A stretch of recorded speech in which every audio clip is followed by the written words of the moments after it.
Jajaran Satreskrim Polres Jembrana kembali mengungkap kasus pencurian rumah kosong dengan total kerugian mencapai puluhan juta rupiah.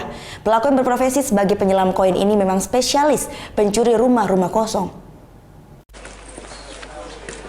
Pelaku yang berprofesi sebagai penyelam koin di Pelabuhan Gilimanuk ini Selasa kemarin berhasil diamankan oleh tim Satreskrim Polres Jembrana karena telah melakukan pencurian di rumah Putu Redastra, seorang pegawai Taman Nasional Bali Barat.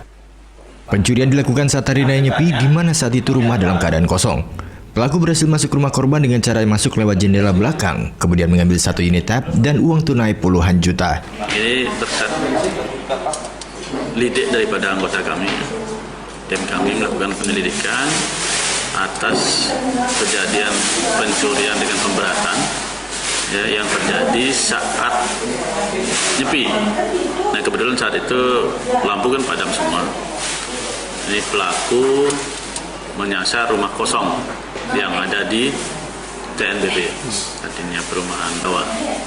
Pelaku masuk dengan mencongkel jendela dengan menggunakan parang yang ada di sekitar itu pas ditemukan, kemudian mengobrak-abrik isi ruangan. Di dalam lemari ditemukan segumpuk uang, tapi dia tidak hitung tadi itu, dia langsung bawa saja.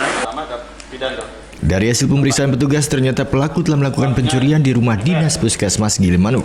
Pelaku berhasil membawa kabur sejumlah perhiasan emas dan 1 unit HP. Dari tangan pelaku, total polisi berhasil mengamankan 7 buah pancing dan 5 unit handphone serta uang tunai sebesar 30 juta rupiah.